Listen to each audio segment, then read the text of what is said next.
እውነትን ፍለጋ በሀገራችንና በዓለማችን ለረጅም ዘመናት ምስጢር ሆነው የቆዩ ጉዳዮች ይፈተሻሉ።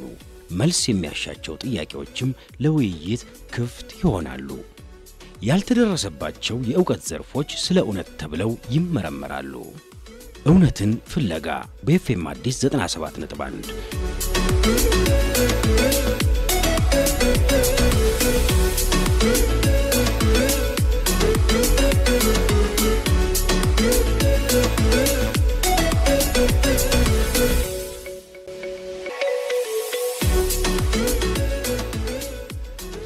የተከበራችሁ የሀገራችን ልጆች እንደምን ሰንብታችኋል? ሳምንታዊው እውነትን ፍለጋ ተጀመረ። በኤፍኤም አዲስ 97.1 ለ90 ደቂቃ ያክል የምናደርገውን ቆይታ ጀምረናል።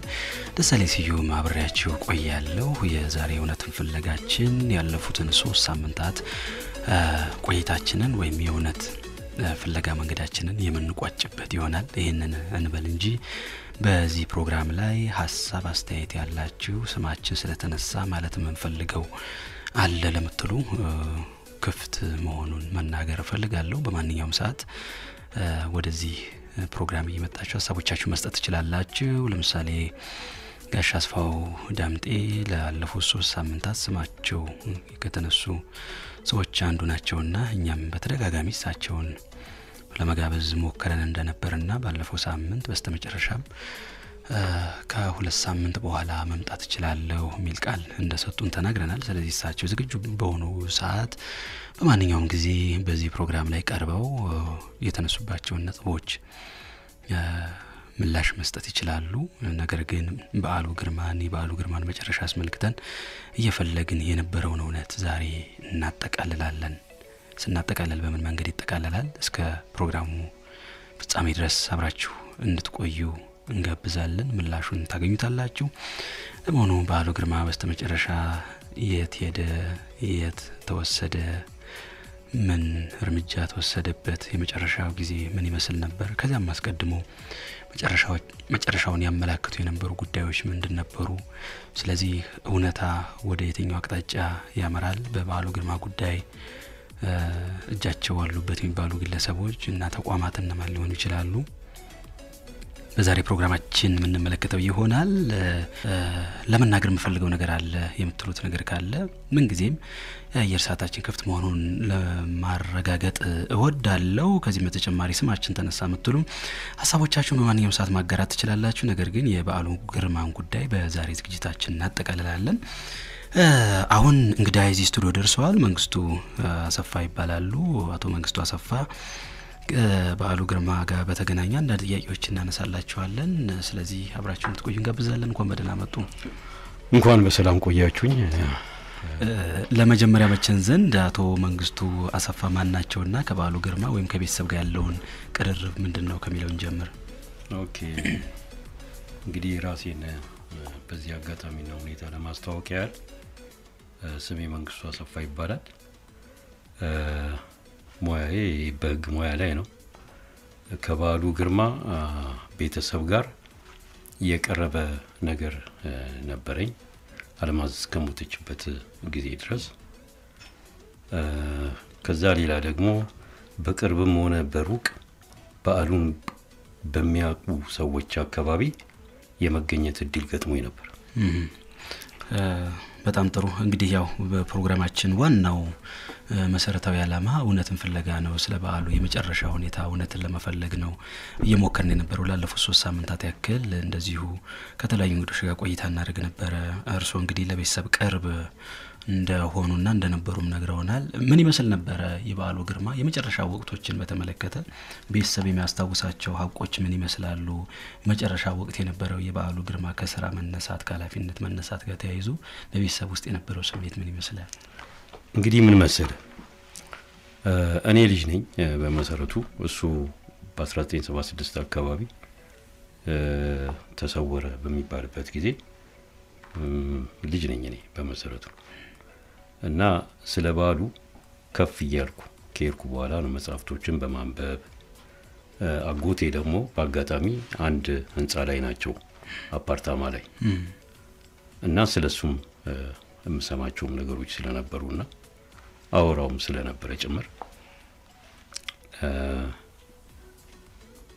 ከዛ ካለፈ በኋላ በህይወት እሱ ካለፈ በኋላ አንድ ጓደኛዬ ይሄንን በኋላ ሌላ ቆየውና እሱ ከተሰወረ በኋላ ባጭሩ አልማዝ አበራ ከፍተኛ መከራ ተቀብላለች። መከራዋ እንደዚህ በቃላት ለመግለጽ ይቸግራል። አንደኛ ለስራ ለሌላ ነገር ያልደረሱ ወይንም ይሄን ሀዘን ለመቋቋም የማይችሉ ልጆች በነበሩበት ሰዓት ላይ ነው። ሌላ የመተዳደሪያ ገቢ የላትም። ሁለት ደግሞ ተሳዳጅ ናት። በመንግስት በኩል ተሳዳጅ ናት። እንደገናም ሰዎች ረቆዋቸዋል። በዚህ በመጽሐፍቱ ምክንያትና በባሉ ጋር በተያያዘ ወዳጅ ዘመድ ርቋቸዋል። እንግዲህ እቺ ሴት ብቻዋን መከራዋን የተቀበለች ሴት እንደሆነች አስብ። ከ3 ልጆቿ ጋር ያለ ገቢ እንግዲህ ያለ ገቢ መኖር ልጅ ይዞ በክራይ ቤት መኖር መቼም ባለቤቱ ካላቆ በስተቀር እንደዚህ በቃላት ገልጸ እንትን ምትለው አይደለም። እና ያ የኑሮ ችግር አጎቴ ነግረኝ ነበር ማስታወሰው። ከዛ ከአጎቴ ጋር ባላቸው ጉርብትና ደግሞ እሷ የምታወራለትም ነገር ነበር። በዛ ከአልማዝ ጋር መቀራረብ ጀመርን። በጣም ቅርበታችን እያደገ ሄደ እና ብዙ ነገሮችንም የሚሰማትን ታወራኛለች። አንዳንድ ጋዜጠኞችም ሆነ ሊያነጋግሯት በባሉ ግርማ የሚፈልጉ ሰዎችም ካሉ ከኔ ጋር ትማከራለች። እንደዚህ ነው። ግን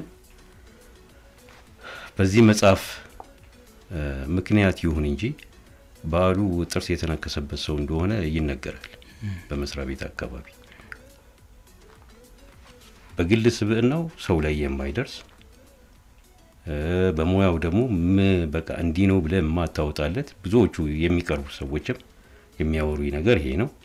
ዲሲፕሊን ያለው ራሱን የሚያከብር ስራውን በቤተሰብ የቤተሰቡን ነገሮች የሚጠብቅ የጓደኞቹንም የስራውንም የድርሰት ስራውንም ለእንደዚህ አይነት ነገሮች የየራሱ ሰዓት ያለው ደስታውንም ሀዘኑንም ልክ የሚያቅበት ከሰዎች ጋር ያለው ማግባብ ልከኛ እንደሆነ በጣም በሚቀርቡ ሰዎች ጭምር ከአንድና ከሁለት ከማለል በጣም ከሚቀርቡት ለምሳሌ እንደ ስብሐት አይነት ለዚህ ቀን ይሆናል ብዬ እንደውም አልተዘጋጀሁበትም እንጂ አንዳንድ የገጠሙኝ ሰዎች ቀረብ ያለ ነገርም ጭምር አውርተውኛል። ኦኬ እና አሁን ወደ አልማዝ መጣለ አልማዝ እነዛን 3 ልጆችና የወደቀባትን መከራ ለመቋቋም ጊዜ ወስዶባታል። በዛ ውስጥ ብዙ ጣውረድ ውስጥ አልፋለች። ግን ወንድም ነበራት፣ ታላቅ ወንድም ይመስለኛል። ልጆቿን ወደ ውጭ ሀገር ወሰደላት። አምደ ሚካኤል ይባላል የሷ ወንድም እና ትንሽ ቀለል አላት። ልጆቹም እዛ ራሳቸውን የሚችሉበት ሁኔታ ተፈጠረ። ይሄ ነው። ሌላው ግን ምንድነው ትንሽ በኑሮ በዚህ አይነት ሁኔታ እየተፈታታች ቀና ብትልም የሱ ሀዘን ግን ከውስጧ ሊወጣ አልቻለም። ሁሉ ጊዜ የምትልበት ሀዘኗ የሱን እርማ አለማውጣቷ። በአሉ እዚህ ጋር ሞቷል፣ እዚህ ጋር ተቀብሯል ወይንም ፍጻሜው ይሄ ነው እንኳን የሚባል አንዳችም የሆነ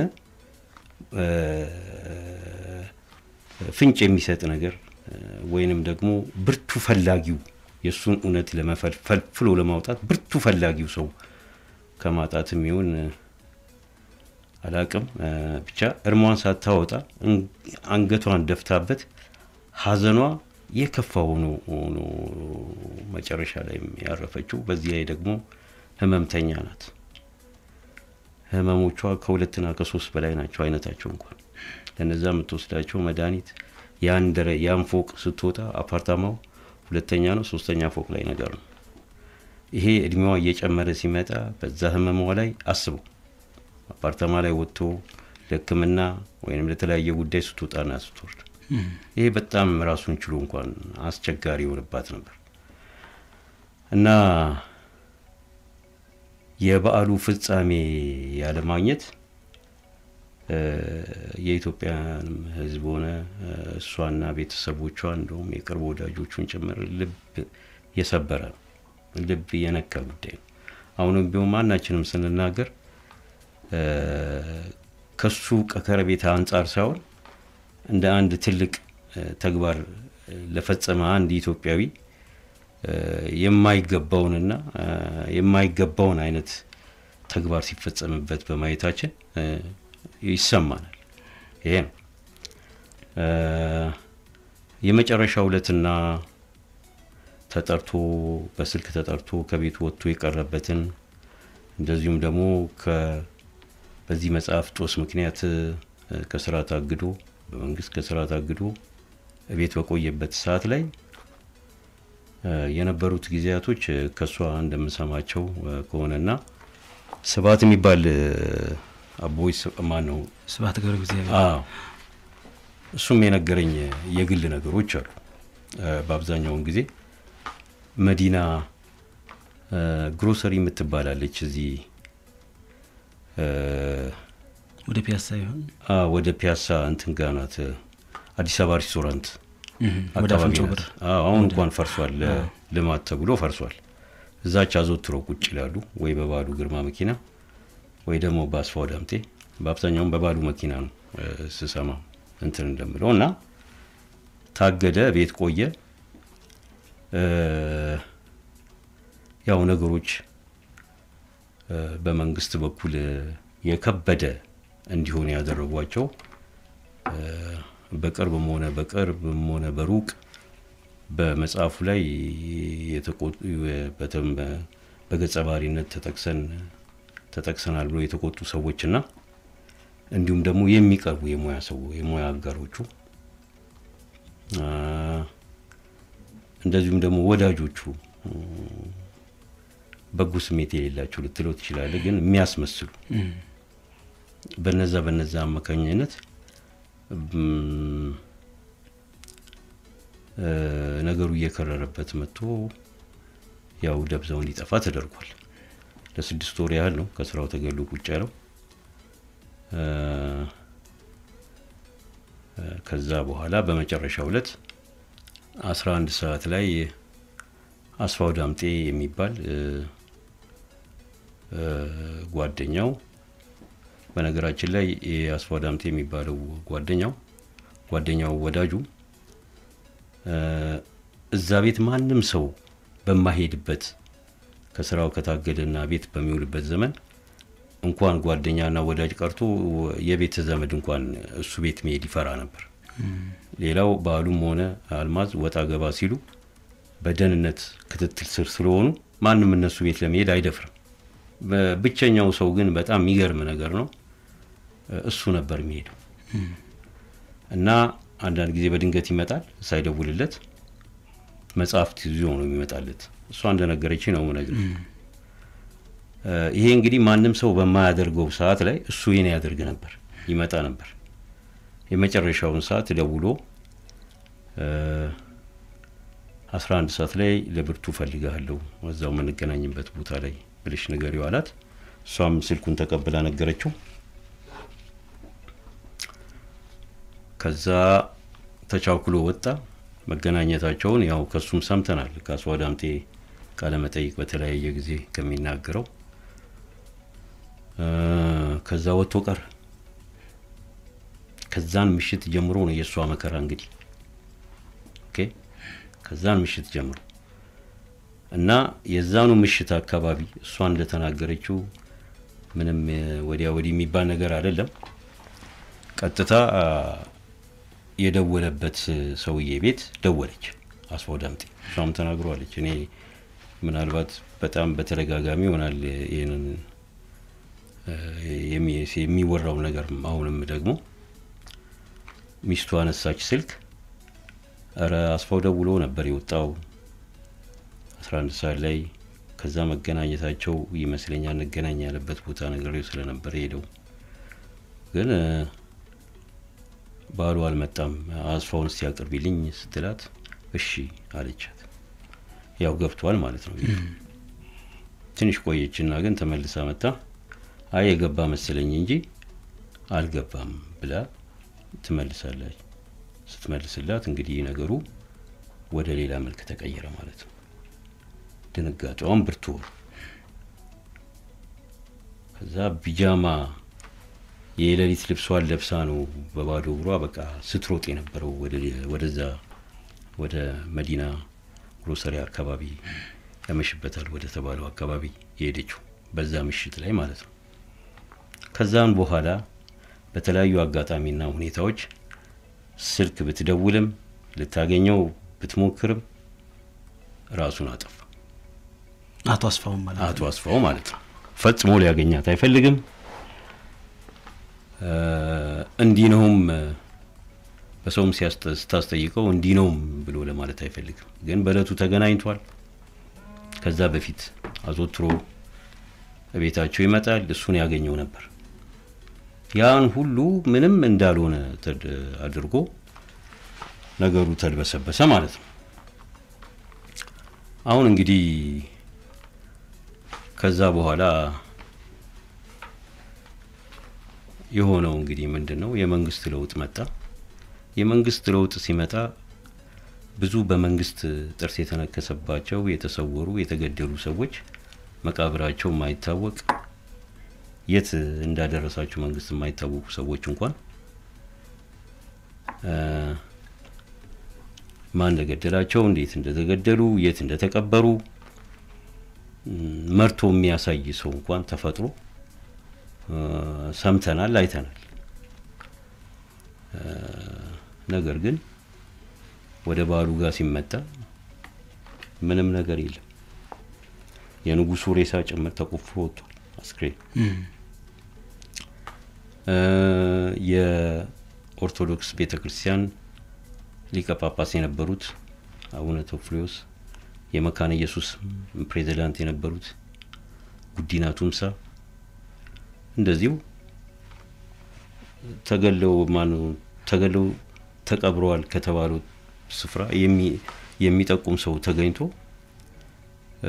አስክሬናቸው ወጥቶ በክብር እንዲቀበሩ ተደርጓል ቢያንስ የት እንዳረፈ ሊታወቅ ችሏል የባሉ ግርማ ግን ጸጥ ነው ምንም የለም እስቲ በጣም ጥሩ እንመለስበታለን አቶ መንግስቱ የወይዘሮ አልማዝ ነገር ከተነሳ ላይ ቀር ከወይዘሮ አልማዝ ጋር ሰፊ ቃለ ምልልስ ያደረገ አንድ ጋዜጠኛ በስልክ ለማስገባት እንሞክራለን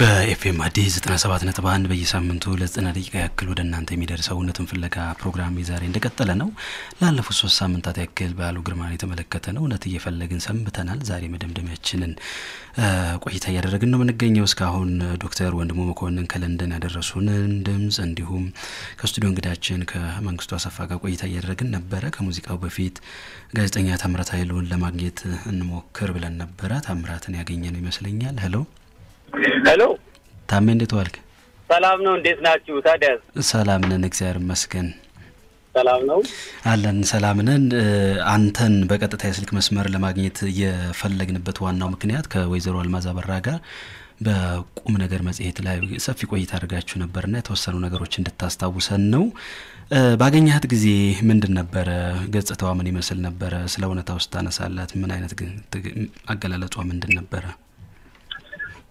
እንደው በቅርቢያ በእውነት ደሳለኝ አንተንም እንደው ስታፉም ባሉ ግርማ በጣም ትልቅ የኪነ ጥበብ ሰው ነው ጋዜጠኛ ነው በጣም የሚታወቅና እዚህ ሀገር ላይ ላበረከተው አበርክቶ ለሰራቸው ስራዎችን መሰረት አድርጎ አወዳደቁ መጨረሻው ምን ነበር የሚለው እንደ ፕሮግራም እንደ እቅድ ይዛችሁ መስራታችሁ ትልቅ ነገር ነው ለኛ ለጀግኖቻችን ለስነ ጽሁፍ ሰዎቻችን ለደራሲዎቻችን ቦታ ማንሰጥ መሆናችንን ማሳያው ምንድነው አንዱ ባሉ ግርማ ጧት ከቤቱ እንደወጣ ያልተመለሰ ሰው ነው እና ለቤተሰቡም ለልጆቹም አባት መሆን ያልቻለ ሰው ነው ነገር ግን ለኢትዮጵያ ህዝብ ያበረከታቸው መጽሐፍት አሁን ድረስ ትውልድ ተሻጋሪዎች ናቸውና ይሄንን ከግምት በማስገባት የተወደቀ ብሎ መፈለግ ከያንዳንዱ ኢትዮጵያ የሚጠበቅ ነው የትውልዱም ጥያቄ ነውና እውነቱን ለመናገር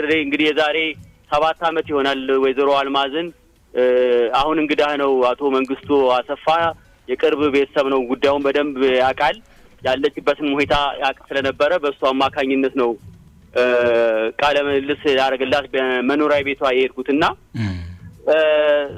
በጣም ያሳዝናል እንግዲህ ያለችበት ነገር እውነትን ማወቅ ሳትችል የልጆቿ አባት ወጥቶ የትም የወደቀ ቤተሰብ ተበቱን የቀረበት ሁኔታ ነው ያለው ባዶ ቤት ውስጥ ከአንድ ወንድ ልጇ ጋር ብቻ ነበር የምትኖረውና ያው ምናልባት ፎቶግራፏን የድሮ ሁኔታዋን የሚያውቁ ሰዎች አቶ መንግስቱ በደንብ በትክክል ሊናገረው ይችላል ምን አይነት ውብ ሴት እንደነበረች ፎቶግራፎቿ ይናገራሉና አሁን ግን የነበረችበት ሁኔታ ብትመለከት ያለፉት 7 ዓመታት በተለይ ወደ መጨረሻ አካባቢ ከሰውነት ጎዳና ወጣ በሐዘን ተቆራምዳ ነበርና ግን ሁኔታዎቹን ከዛን ጊዜ ጀምሮ የገጠማትን ችግር ከባሉ መጥፋት በኋላ ልጆቿን ለማሳደግ የወጣችበትን ውጣ ወረድ ሁሉ በጣም ነው የምታስታውሰው እኔም እንደዛን ጊዜ ያ የመጨረሻ ቃለ መልሷ ነው ደሰውም ቃለ መልስ አትሰጥም አቶ መንግስቱ በደንብ ያቃል ይሄንን ነገር ግን ለታሪክ በሚል ያ የመጨረሻ ቃለ መልሷ ነው ባሉ ከቤቱ ከወጣ በኋላ የደረሰባትን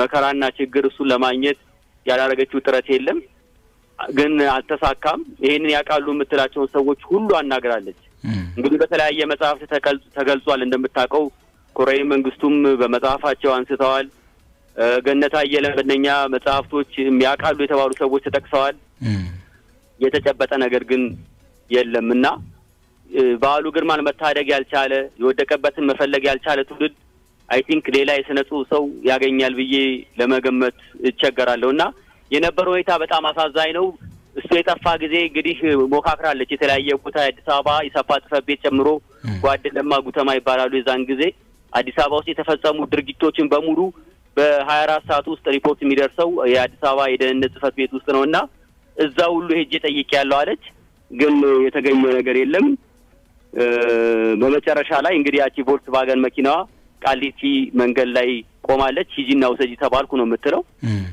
ሄድ ባዶዋን ቆማለች እያስጎተትኩኝ አምጥቼ አቆምኳት በኋላ ያንን መኪና ያያየሁኝ በሐዘንና በጸጸት ከምቆይ ብዬ አውጥቼ ሰው ሰጠሁት ሸጥኩት ነው የምትለው እና ግን ባሉ ግርማ ከዛ በኋላ አለ የተባለበት ቦታ ሁሉ ስትንከራተት ነበረ ባሉ በቀን ውስጥ አንድ ሸሚዝ ብቻ አይደለም የሚለብሰው ሸሚዝ የሚቀይር ሰው ነው ትላለች ወይዘሮ አልማዝ እና ሸሚዝ ይዞ ዞራለሁ በየቦታው በየእስር ቤቱ እዛ አለ እዚህ አለ ሲሉኝ ግን ላገኘው አልቻልኩም ነው የምትለው ደስታኔ በጣም ጥሩ ሰሞኑን በነበረን ፕሮግራም ለመስማት እንደቻልኩት ከተለያዩ እንግዶች ፍለጋ በጀመረችበት የመጀመሪያዎቹ ቀናት ጥቂት ቀን ከታገሷት በኋላ ሁለተኛ በአሉ ብለሽ ብትጠይቂና በፍለጋሽን ባታቆሚ ላንቺም ያሰጋሻል ሚል ማስፈራሪያ ከደህንነት ደርሷት እንደነበረ ሲናገሩ ሰምቻለሁ ላንተስ የነገረች ነገር ይኖር ወይ ትክክል ነው ከዛ በኋላ እኮ ቀኑ እየገፋ ሲሄድ ደግሞ ያው እዛ አለ እዚህ አለ ስትባል እየተነሳ ስትሄድና ሰዎች ስትጠይቅ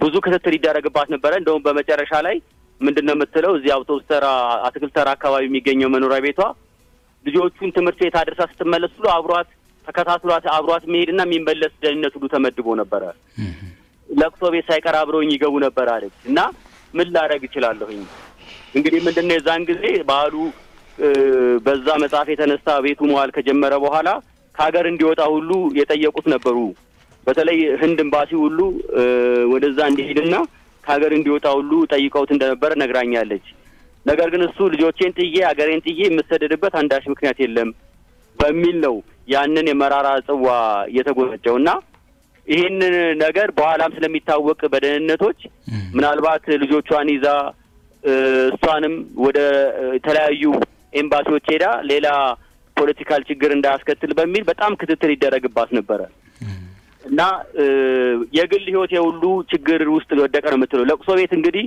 የሰዎች ማህበራዊ ህይወት የሚከወንበት ቦታ ነውና ደህንነቶች እዛ ደረጃ ተከታትለው ይገባሉ ብለህ አታስብም ነገር ግን እዛ ድረስ ሁሉ እየገቡ ሰላም ይነሱኝ ነበር እንግዲህ አንድ ጊዜ ባሌን አጥቻለሁ ደግሞ ልጆቼን እንዳላጣና ሌላ ችግር እንዳይፈጠር በሚል እነሱንም እያወቅኳቸው እንዳላወቅ ሆኜ ገበያ ደርሼ ለቅሶ ቤት ደርሼ ልጆቼን ከትምህርት ቤት አምጥቼ ወደ ቤት እገባ ነበር ትላለችና ችግሩ የባሉ ግርማ ብቻ አልነበረም መላ ቤተሰቡ የተጋፈጠውና ይሄንን መራራ ጽዋ በጋራ የተጎነጩት አድርገን እንወስደው እንችላለን። በጣም ጥሩ። እስቲ አንድ ጥያቄ ልጨምር ታሜ። በጉዳዩን ወደ ህግ ለመውሰድ ተሞክሮ ነበረ የኢህአዴግ መንግስት ስልጣን በያዘበት ሰሞን፣ ነገር ግን ባጭር እንዲጨናገፍ ነው የሆነው። ለዚህ ምክንያቱ ምንድን ነበር? ፍንጭ ሰጣህ ከሆነ?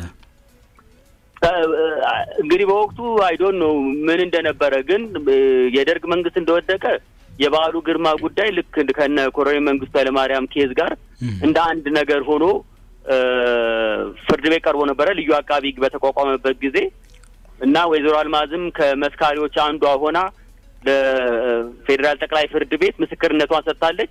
ከዛ በኋላ እንግዲህ 12-13 አመት የፈጀ ኬዝ እንደሆነ ይታወቃል። የቀድሞው የደርግ ባለስልጣናት የፍርድ ጉዳይ እዛ ላይ እንግዲህ ተጠርዞ የወጣ መጽሐፍም አለ። ቃሏ እዛ ላይ ተመዝግቧል። የነበረው ሁኔታ በዓሉ ግርማ የመጨረሻ ቀን እንዴት እንደወጣ፣ ማን እንደደወለለት፣ እንዴት እንደሄደ፣ ከዛ በኋላ እንዴት እንዳጋጠማት ችግሮችን ሁሉ እዛ ላይ በግልጽ አቅርባለች። እንግዲህ እዛ ላይ በቀጥታ በዓሉ ግርማ እንደዚህ ያደረጉ የሚል ክስ የቀረበባቸው ሰዎች በስማቸው የለም። ግን እንዳጠቃላይ የደርግ መንግስት ባለስልጣናት እዛ በተለይ በአመራሩ ላይ የነበሩ ሰዎች ናቸው ይሄን ያደረጉት ወይም ትዕዛዝ የሰጡት የሚል ነገር ነው ያለውና ያው በደርግ ባለስልጣናት ላይ የምናውቀው ውሳኔ ተወስኗል። ፍርዱም በተወሰነ ደረጃ ተፈጽሞ በምህረት የወጡ ሰዎች አሉ። ግን ትልቁ ነገር ምንድነው? በወቅቱ የነበሩ አመራሮች የበዓሉ ግርማን መጨረሻ የህይወት ታሪካቸውን አሁን እየጻፉ እያሳተሙ እንደሆነ ይታወቃልና አሁን ወደ ኋላ ተመልሶ ሰውን መውቀስ ሳይሆን ታሪኩን ማሳወቅ በጣም ጠቃሚ ነው። የቀሩት በህይወት የቀሩት ሰዎች የሚያውቁትን ታሪክ ቢናገሩ እዛ ነው የወደቀው የተቀበረው ቢሉ ጥሩ ነው። የቀድሞው የአጼ ኃይለ ሥላሴ እንደምታውቀው አስከሬናቸው ወይም አጽማቸው እዛ ቤተ መንግስት ውስጥ ተቆፍሮ ወጥቷል። የአቡነ ቴዎፍሎስ ተቆፍሮ እንደወጣ ይታወቃል። የበዓሉ ግርማ ግን የለም፣ እዚህ ነው የተቀበረው የሚል ሰው የለምና እንደ ወይዘሮ አልማዝ በተለይ በዚህ በኩል ሙሉ እድሜዋን ስትጸጸት ነው የኖረችው። እዛ ተገኘ እዚህ ተገኘ ሲባል አትሊስት እርሟን እንድታወጣ ይሄ ቢደረግ ጥሩ ነበር። አልሆነም፣ በህይወት አልፋለች። እንግዲህ ለልጆቹ ይሄ ነገር ቢደረግና ታሪኩ ለወደፊቱ ተረጋግጦ ቢቀመጥ ጥሩ ነው እላለሁ። ደስታለኝ። በጣም ነው ማመሰግነው ጋዜጠኛ ታምራት ኃይሉ። በቀጥታ የስልክ መስመራችን ላይ ገብተህ በሙያ አጋጣሚ ያወቃቸው መረጃዎች ለአድማጮቻችን ስላካፈልክ እጅግ በጣም አመሰግናለሁ። እሺ፣ እግዚአብሔር ይስጥልኝ። ደስታለኝ። እሺ፣ እናመሰግናለን። በጣም የተወደዳችሁ አድማጮቻችን እየተከታተላችሁ ያላችሁት እውነትን ፍለጋ ነው። እውነትን ፍለጋ በኤፍኤም አዲስ 97.1 በየሳምንቱ ለ90 ደቂቃ ወደ እናንተ የሚደርስ ፕሮግራም ነው። ላለፉት 3 ሳምንታት ስናነሳ የነበረውን የበዓሉ ግርማ መጨረሻ ጉዳይ እውነትን እየፈለግን እንቀጥላለን። ዛሬ እንደመድመዋለን ብለናል። ነገር ግን እንደመድመዋለን ማለት ዛሬም እንደዚሁ ስማቸው የተጠቃቀሱ ሰዎች ስላሉ በማንኛውም ሰዓት ስሜ ስለተነሳ ሐሳቤን መስጠት ፈልጋለሁ ለምትሉ ግን በማንኛውም ሰዓት እውነትን ፍለጋ ክፍት መሆኑን መናገር ፈልጋለሁ። ጀምረን የነበረውን ሙዚቃ ትንሽ እናስኪድ ወይስ ጥያቄዎቻችን እዚሁ እንቀጥል? አዎ እንቀጥል። አሁን ታምራትም ሲያነሳ እንደነበረው አንድ በጊዜው ተጻራሪ የሚመስል ሐሳብ ይነሳል። በዓሉ ግርማ የኤምባሲ ስራ አግኝቶ ነበረ የሚል አንድ ሐሳብ አለ። በሌላ መልኩ ደግሞ ኤምባሲዎች ወደ እነሱ እንዲመጣላቸው ይፈልጉ ነበር፣ ስራም አግኝቶ ነበር የሚል አንድ ምንድነው አንድ ነገር አለ። በሌላ አንፃር ደግሞ ድንገት በዓሉ ወደ አንድ ኤምባሲ ገብቶ እንዳይሰወርባቸውና ከሀገር እንዳይወጣ ደግሞ ተግተው የሚከታተሉት ደህንነቶች እንደነበሩ ይሰማል። ምንድነው እዚህ ጋር የነበረው እውነት? ምናልባት ወይዘሮ አልማዝ ነገረች ካለ እንደው በአልማዝ ስምና በአድማጮች ስም እንደው በጣም ላመሰግነው ወዳለው ታምራት የቁም ነገር መጽሔት አዘጋጅና ባለቤት የሆነውን አሁን በሬዲዮ እንደዚሁ ገብቶ እንትን ያለውን በጣም ነው ላመሰግነው ወደው። ለምን አልማዝ ደጋግማ ልጁን በጣም ታመሰግነዋለች ታምራትን። ለኔ በግልም ደጋግማ ትነግረኛለች። ምንድነው ከመንግስት ለውጥ በኋላ ነው እንግዲህ ጋዜጠኞች ኢንተርቪው ያደርጓት የነበረው በዓሉን በተመለከተ የሚያደርጓት የተለያየ ጋዜጠኞች ኢንተርቪው ካደረጓት በኋላ ለጽሁፍ ስራቸው ለመጽሔትም ሆነ ለጋዜጣም እንደዚሁ ለተለያየ ተግባር ሲያውሉት እሷ ባልፈለገችው መንገድ እየሆነ ብዙ ጊዜ የበለጠ ልቧን ያቆስለው ነበር፣ የበለጠ ሀዘኗን ያበረታው ነበር።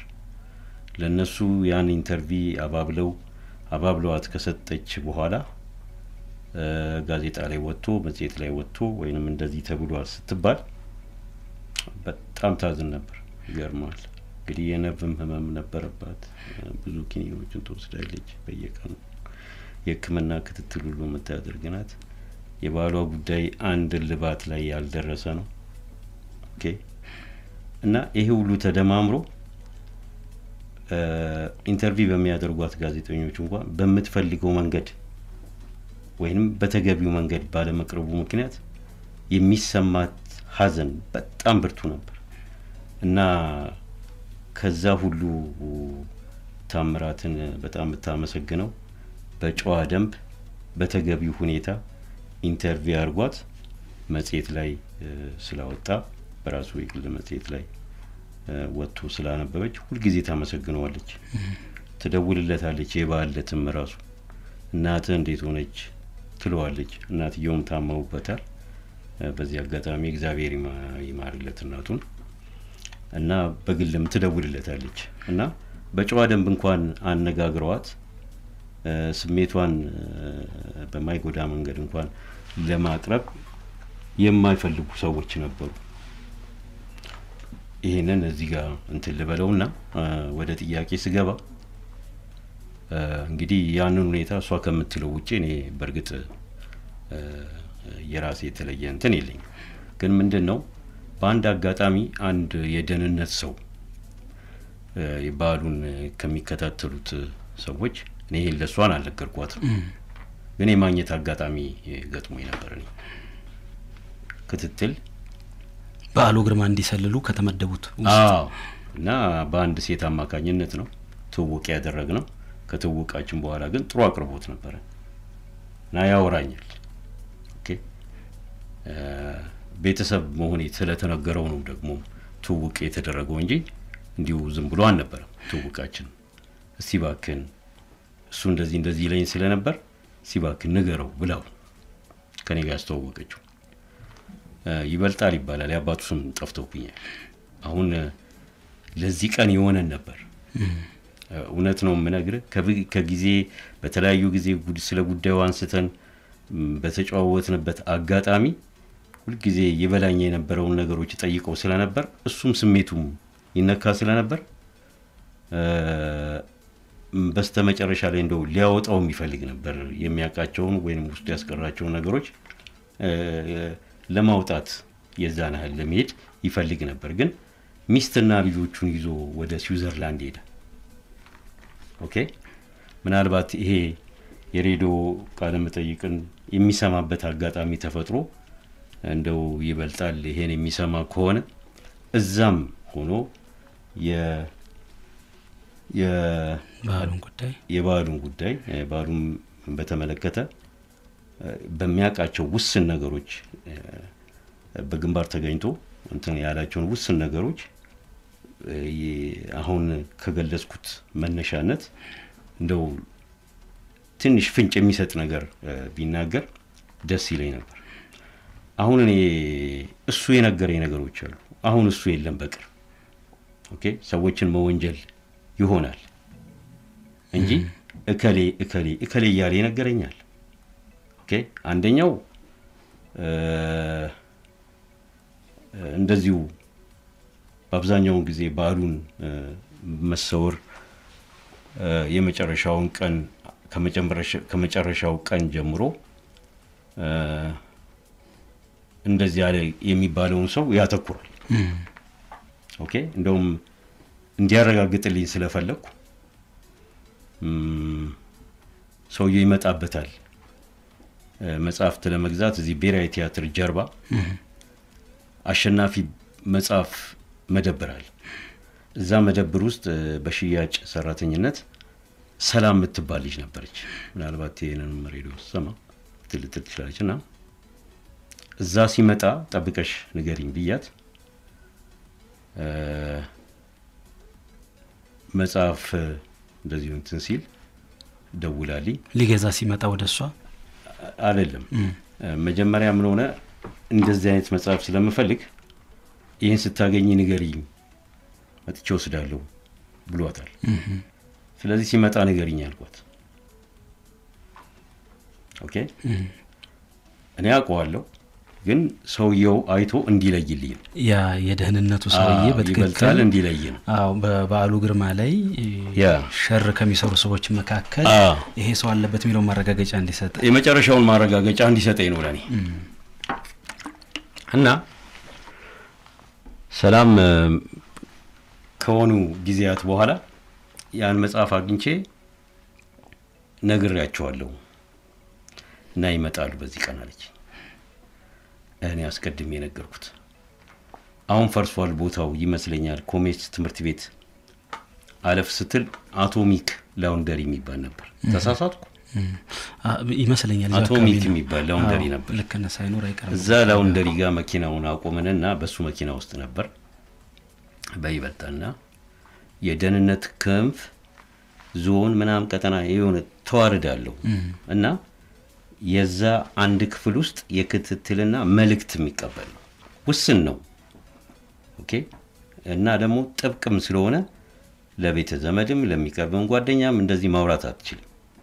ያ ነገር ከተደረሰበት እንደውም የደህንነት መዋቅር ምን ያህል ከባድ እንደሆነ በደህንነት በደርግ ጊዜ ያወኩት እሱ በተለያየ ጊዜ በጨዋታ መልክ ሲያነሳልኝ ሲያጫውተኝ ያው በባሉ ምክንያት ማለት ነው ሲያጫውተኝ በነበረው አጋጣሚ ነው ያወኩት ጥብቅ እንደነበረ እና እሺ ከነዛ መጽሐፍት መደብሩ ጋር ከቆሙት አካባቢ ሰዎች እሺ የትኛው ነው አልኩኝ። እኔም ወደ መጽሐፍት ቤቱ ሳልቀርብ እሱ አካባቢ ራቅ ብዬ ቆሜ እንትን ስለው ያኛው ያ ሰውዬ ደልደል ያለ ሰውዬ ምናምን ነገር አለኝ። ቀደም ሲልም ጠቅሶልኛል ጥርሱ ዘርዘር የሚላል እና እኔ አውቀዋለሁ አስወዳምጤ። ኦኬ የማውቀው ደግሞ በምን መሰለ አንድ ለአምስትን መጽሐፉን ታስታውሳለህ? እና አንድ የዩኒቨርሲቲ በአማርኛ የስነ ጽሁፍ ዲፓርትመንት ውስጥ የመመረቂያ ጽሁፉን ለማቅረብ ያሰበ ወይንም እሱ በአስፋው ዳምጤ ስራዎችና ህይወት ዙሪያ የመመረቂያ ጽሁፉን ለማቅረብ ያዘጋጀ አለማየሁ ግርማ የሚባል ጋዜጠኛ ነበር። ታዋቂ ጋዜጠኛ ነው በነገራችን ላይ አሜሪካ ሀገር ወደ 11 አመት 10 አመት ቆይቶ አሁንም አዲስ አበባ ነው ያለው። ምናልባትም ይሄንን ቃለ መጠይቅ ሊሰማ ይችላል። በሱ ዙሪያ 38 ገጽ ያላት ቃለ መጠይቅ አድርጎ አስፋው ዳምጤን መጨረሻ ላይ ተሰነባብተዋል እና ይሄንን ለዲፓርትመንቱ ዲን ያቀርባል። የዛ ጊዜ ዲፓርትመንቱ ዲን ዘሪሁን አስፋው ነፍሱን ይማረው። በቅርብ ቀን ደግሞ በአልማዝ ለቅሶ ላይ ተገናኝተን ነበር። ጋይ ዘሪሁን እግዚአብሔር ነፍሱን ይማረው በእውነቱ በጣም ይቆረቆር የነበረና በተለያዩ አጋጣሚና ሁኔታዎች ስለባሉ ሲያነሳ ታስታውሳለህ ጋይ ዘሪሁን እና የዲፓርትመንቱን ዲን ስለነበር ያቀረበለትን የእንደዚህ መመረቂያ ጽሁፍ ጥናታዊ ጽሁፉን ካየ በኋላ እንደዚህ ነገር ይጎለዋልና ያንን አሟልተ ይዘልኝ አይሏል። የቅርብ ጓደኛዬ እንደመሆኑ መጠን አሟላ የተባለው ነገር ለማሟላት አንዳንድ ሰዎችን በአስፋው ዳምጤን ያቃቸዋል ተብሎ የሚገመቱ ሰዎችን ሲያገኝ መንገድ ላይም ቢሆን አስቆሞ ለምሳሌ አማረ ማሞ ደራሲ ናቸው ተጓዝና ደራሲ እሳቸውን አግኝተን ሲያነጋግር እኔ አብሬው ነበርኩ። ምንድነው ያለው ዘሪሁን አስፋው ዳምጤን በተመለከተ ያቀረብክልኝ እንትኖች እንዳለ ሆኖ ስራውና ህይወቱ እንዳለ ሆኖ በቅርብ የሚያውቁ ሰዎች ደግሞ ምን ይላሉ ስለሱ የሚለውን ፓርት አሟልታ አቀርብልኝ ያለው። ስለዚህ ወዳጅ ወይም የሙያ ጓደኞቹም የሚያውቁ ሰዎችን መጠየቅ ነው የሚያስፈልገው ማለት ነው አይደል? በእነዛ ኤሪያ ክልል እና አማረ ማሞም ልክ ነበሩ ደራሲና ተርጓሚ ናቸው እሳቸው። ማሞድነ ያ ረጅሙ ማሞድነ ናቸው። ፔጆ መኪናቸውን አቆሞ 6 ኪሎ ግቢ ውስጥ ነው አብረን ሆነን ነበር ቁጭ ብለን ውሃ ልክ ላይ እንደዚህ መኪናቸውን አቆሞ ኤንሲአር ህንጻ ይባላል ወደዛች ህንጻ ሊገቡ ሲሉ ነው እሳቸውን ተከትሎ ያናገራቸውና አብሬው ነበርኩ። ፍቃደኛ አልነበሩም ይገርማል። ለምንድን ነው የምትፈልገኝ ብለው ሲሉ አይ አስፋዳምቴን እንደዚህ መመረቃ ጽሁፌን ምናምን ሲላቸው እኔ ስለዚህ ነገር እንድታወራኝ አልፈልግም ብለው በቁጣ አሁን እንደው በቃላት ለመግለጽ ማልፈልገውን ነገር ተናግረው ስለሱ እንትን ለማለት ከፈለክ ሂድና አልማዝና አናግራት ይሉታል። በዛ ምክንያት ይሄዳሉ። እቺን የጭንቅላት ውስጥ ቁጭ አለች።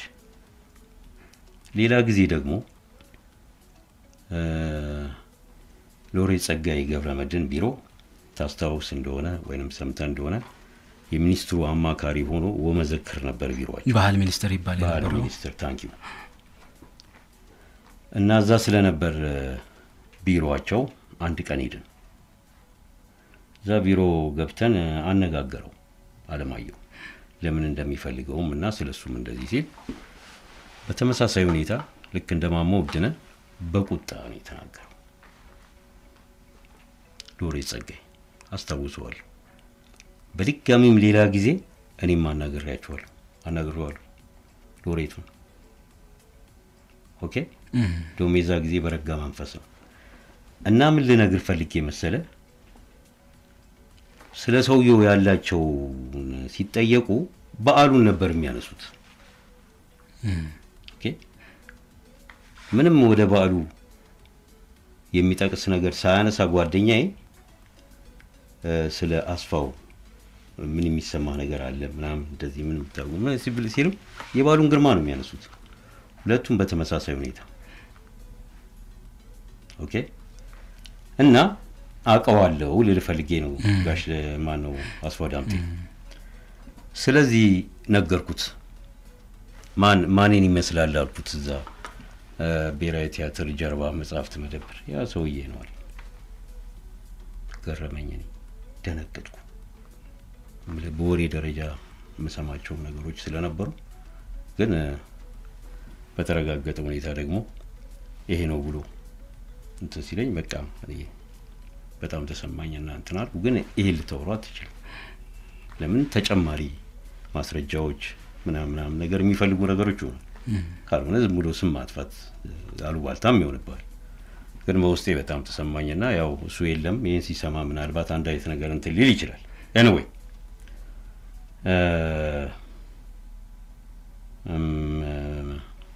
ስለ ኤምባሲዎች አንስተን ነበር። ስለ ኤምባሲው ያነሳው እኔ ብዙ ማቃቸው ነገሮች ባይኑ በቅርብ ግን እንደዚህ አብረውት የሚውሉ ሰዎች መረጃ ያገኙ ስለነበር ደህንነት ቢሮ የዕለት ውሎውንና ሁኔታዎችን ይከታተላሉ። በዛ አማካኝነት እነዛ መደበኛ የደህንነት ክትትል የሚያደርጉት ሲወጣ ሲገባ የት እንደሚሄድ ምናምን ነገር ነው። ግን ሲያወራ ሲጫወት ደግሞ የቅርብ ወዳጆቹ ጓደኞቹ ደግሞ ይፈልጋሉ አይደል? በዚህ ያስተሳሰቡና ምን ፍላጎት እንዳለው ለማወቅ የሚችሉት በእንደነዚህ አይነት ሰዎች ነው አማካኝነት ሰዎች ነው። እንግዲህ ስለሱም እሷም የምትለው ነገር አለ። የመንግስትን ፍራቻ አለ። ወደ ኤምባሲ ላጥ ብሎ ገብቶብን ራሱን እንትን ካለ ላናገኘው እንችላለን የሚልም ነገር ስላለ ምናልባት ይሄን አካባቢ በደንብ በሚቀርቡ ሰዎች መረጃ የሚያገኝ ይመስለኛል። በጣም ጥሩ። እስቲ እንግዲህ ከተሳካልን ይበልጣል ያልካቸውን ሰው በስዊዘርላንድ ውስጥ የሚኖሩ ለማፈላለግና በዚህ ፕሮግራም ይዘን ለመምጣት እንሞክራለን። ሚስቱን ባለቤቱን ጭምር ለዛ አይነት መከራ ዳርጎ የተሰወረበት ምክንያት የግል ጉዳዩ አይደለም።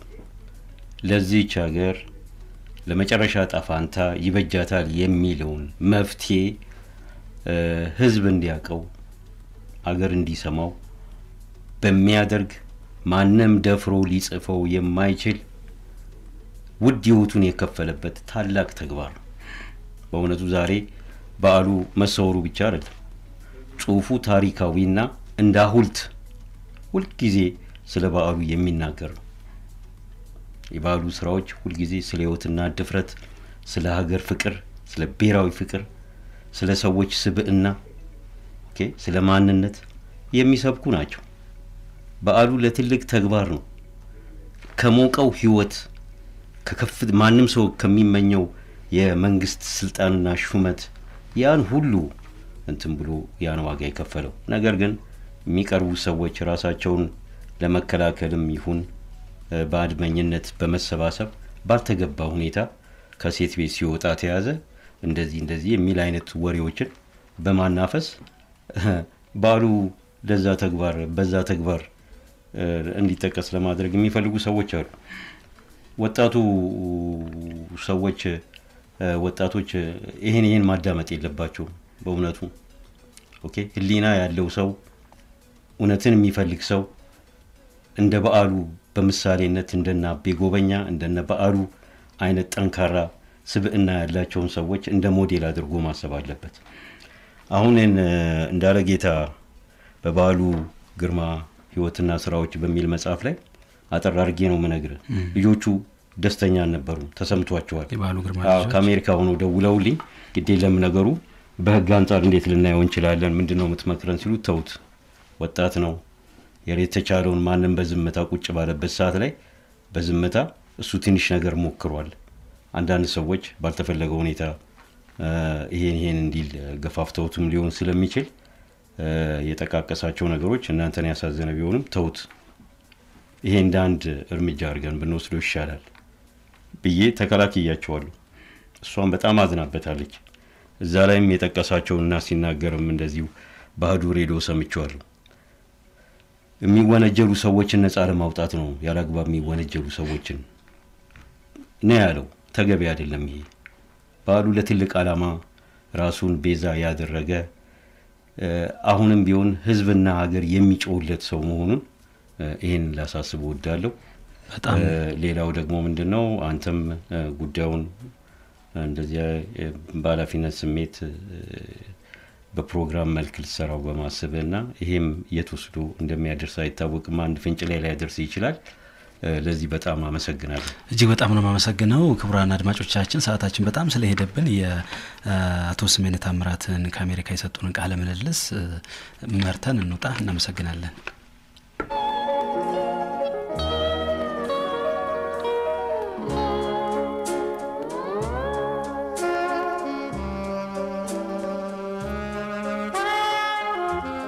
ክቡራትና ክቡራን የሀገር ልጆች በተመሳሳይ ከሰሜን አሜሪካ አቶ ስሜነ ታምራት በበዓሉ ግርማ ጉዳይ ማለት የሚችለው ነገር አለ ስላሉ ለሳቸውም ተመሳሳይ ጥያቄዎችን አንስቼላቸዋለሁ። የመጀመሪያው ጥያቄ ከአቶ በዓሉ ግርማ ጋር የነበራችሁ ትውውቅ ምን ይመስላል የሚል ነበረ።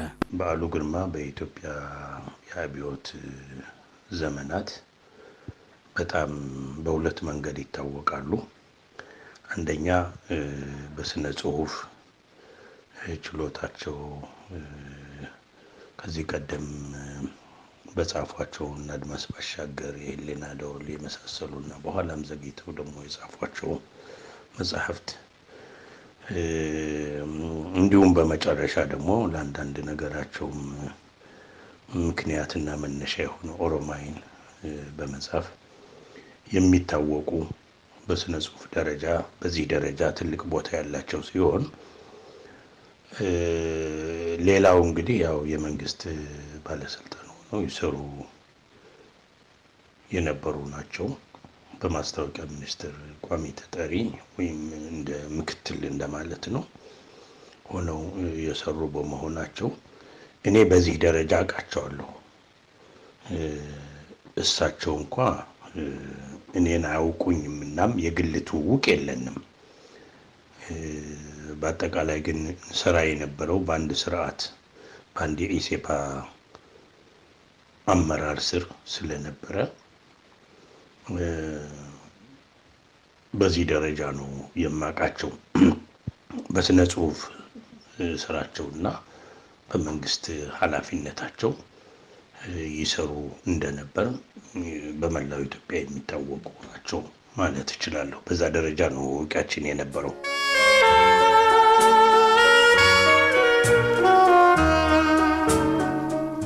አቶ ስሜነ ታምራት በጊዜው በኢሰፓ ውስጥ እንግዲህ የፓርቲው ሰራተኛ ሆነው በተለያዩ ኃላፊነቶች መስራታቸውን ነግረውናል። እንዲህ ከሆነ በዓሉ ግርማ በኦሮማይ ምክንያት ይህ መጨረሻ ያጋጥመዋል ወይ ብላችሁ አስባችሁ ነበር የሚል ጥያቄ ማስችላችሁ ነበር። ችግር ሊገጥመው እንደሚችል አንዳውትሊ ገምታለሁ።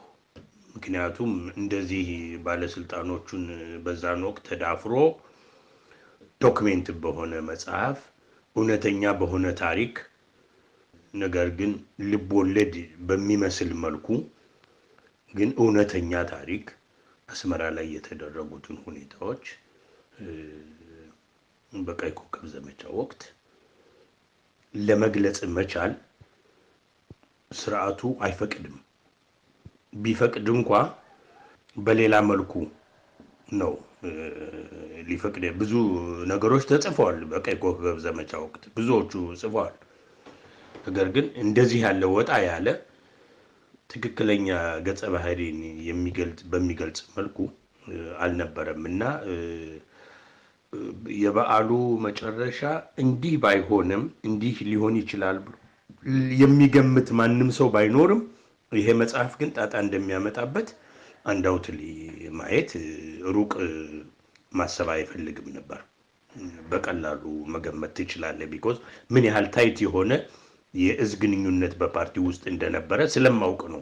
እኔም ራሴ እንዳልኩ የፓርቲ ሰራተኛ የነበርኩ ነኝ። በኋላም የአውራጃ ኃላፊ ሆኛለሁ። ችግር እንደሚጥለው ይታወቃል። ችግሩ በዓሉ በጠፋበት ሁኔታ መሆን አለመሆኑን ግን ማንም ሊገምት አልችልም።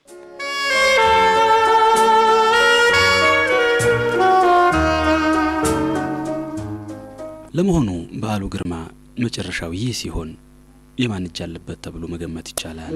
የበዓሉ ግርማ ወዳጆች እንግዲህ ሰውየው በጣም ሰው ተግባቢ ነው። እንዳለው ሰብና ነው የምገልጽልህ። አብሬው አልሰራሁኝም። ነገር ግን ቅርበት ያላቸው ሰዎች እንደሚያውቁት በተለይ ማስታወቂያ ሚኒስቴር ሰራተኞች እንደሚያውቁት የፓርቲ ሰራተኞችም እንደሚያውቁት ስለ አንዳንድ ሰብናዎች እያነሳን በምንጫወትበት ጊዜ ይህ ሰው በጣም ቀላል ኢዚ ትራንስፓረንት ያለው ሐሳብ መሸጥ መግዛት የሚወድ ነፃ የሆነ ሰው ነፃ የሆነ ዜጋ እንደነበረ ነው የሚናገሩትና ወዳጆችም እንደነበሩት ይታወቃል። በተለይም ኋላ ላይ ኃላፊነቱን ይመኙት አይመኙት በስራ ሂደት ላይ እየታየ የመጣ ነገር ቢሆንም ነፍሱን ይማረውና እናቶ ሙሉጌታ ሎሌ እናቶ አስፋው ዳምጤ ወዳጆቹ ወይም የቅርብ ሰዎች እንደነበሩት ይታወቃል። ስልጣኑን ቦታውን ፈልገውት ይሁን የልብ ወዳጆች ይሁኑ አላቅም። አይመስለኝም ግን ቢኮዝ ከሱ ህልፈት ጋር በተያያዘ አንዳንድ ሁኔታዎች ስላሉ ወደኋላ ልመጣበት እችላለሁ። አይመስለኝም። ነገር ግን እነኚህ ሰዎች ጋር ወዳጅ እንደነበር በተለይ አቶ አስፋው ዳምጤ የቅርብ ወዳጁ እንደነበር አውቃለሁ። እኔ በበዓሉ ግርማ ህልፈት ባለ ድርሻዎች እነማን ሊሆኑ ይችላሉ ያልከኝ ምንም ጥያቄ የለውም። ባለ ድርሻ ሰዎች ይኖራሉ። በግል ማለት ነው። በጥቅል ስንመለከተው የሥርዓቱ አውራ የሆነው የደርግ ወይም ነው የኢሰፓ አመራር ነው። ስፔሲፊክሊ ደግሞ ደህንነቱ ነው። አንድን የመንግስት የአንድ ሚኒስተር ቋሚ ተጠሪ ሆኖ የተሾመ ሰው እንደው አንድ ዶሮ እንደጠፋ ያህል ዝም ብሎ ጠፋ ተብሎ መቅረቱ እጅግ በጣም ቢያሳዝንህም ይሄ ግን የብዙ ከፍተኛ ባለስልጣኖች እጅ እንደነበረበት የሚያሳይ መነጽር ይመስለኛል። ለምን ያ መጽሐፍ ብዙ ሰዎችን ጎነታትሎ አልፏል። ብዙዎቹን ገጸ ባህሪያቸው በትክክል ስሎ ያቀረበው በመሆኑ በብዙ ባለስልጣኖች ጥርስ ውስጥ ገብቷል። እንግዲህ ይሄ ባለስልጣን፣ ይሄ ደራሲ፣ ይሄ ግልጽ የሆነ ሰው፣ ይሄ ወቅታዊ የሆነን ሁኔታ የዘገበ ሰው ከባለስልጣኖች ዕውቀት ውጪ ዝም ብሎ ተወስዶ የትም ጠፋ የሚለውን ለመቀበል ይከብዳል። በተለይም ላስት ሚኒት ላይ ደግሞ አንዳንድ አብረውት የሰሩ ሰዎች በዓሉን ማን ገደለው በሚለው ጥያቄ እያነሱ ብዙ መንገድ ሄደዋል። በጣም ብዙ መንገድ ሄደዋል። በተለይ ደራሲ አበራ ለማ ብዙ ጊዜ በዚህ ሰው ጉዳይ ላይ ተድበስብሶ እንደ ውሻና እንደ ዶሮ ደም መቅረት የለበትም፣ ቢያንስ ገዳዩ ይታወቅ ለሚል ጥያቄ ወይም ተጠይቅ እያነሳ ከብዙ ነገሮች ጋራ ሐሳቡን ያቀርብ ነበር። ይህንን ጥያቄውን ደግሞ በተቃራኒ የሚያዩትና እንደው ሊጠረጠሩ የሚገባ ሰዎች እንኳን ለምን ይጠረጠራሉ እነዚህ የሌሉበትን እሱንማ መንግስትን የገደለው ተብሎ ዝም ብሎ ድፍንፍን ብሎ እንዲቀር የሚፈልጉም ሰዎች ደግሞ ነበሩ በአንጻሩ። እና ይሄ በእውነቱ ነግለኔ ነው።